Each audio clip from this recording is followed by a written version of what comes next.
वळूयात पुढच्या बातम्यांकडे। एसटी कर्मचाऱ्यांचा हिरमोड करणारी आता बातमी आहे। एसटी कर्मचाऱ्यांना मार्च महिन्याचा 56% पगार मिळाला आहे, तर सुरक्षा रक्षकांनाही 50% पगार देण्यात आला। तुटपुंजा निधी कर्मचाऱ्यांच्या पगारासाठी 277 कोटींची आवश्यकता असते, मात्र राज्य सरकारने केवळ 272 कोटींचाच निधी महामंडळाला दिलाय। त्यापैकीही 40 कोटींचा निधी एसटी बँकेकडे वळवण्यात आला आणि त्याचा थेट फटका कर्मचाऱ्यांना बसलाय। यावरून एसटी कर्मचारी आता आक्रमक झालेत। जो झारीतला शुक्राचार्य मंत्रालयात बसलाय त्याच्या ऑफिसवरती आंदोलन केलं पाहिजे आणि तशी भूमिका नक्की करू। जर राहिलेला पगार 8-10 दिवसात दिला नाही तर आपण अर्थ खात्याच्या मंत्रालयातल्या कार्यालयावर मोर्चा काढणार म्हणजे काढणार।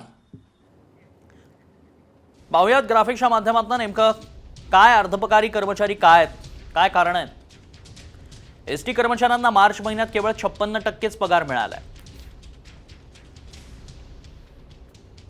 पगारासाठी 277 कोटींची गरज, मात्र राज्य सरकारकडून केवळ 272 कोटींचाच निधी आलाय।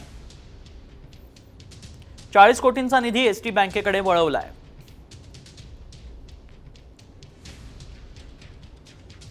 एसटी कर्मचाऱ्यांचा 2018 पासूनचा महागाई भत्ता हा अजूनही देण्यात आलेला नाही। घर भाडं तालुका स्तरावर 8% असूनही 7%च दिलं जातं।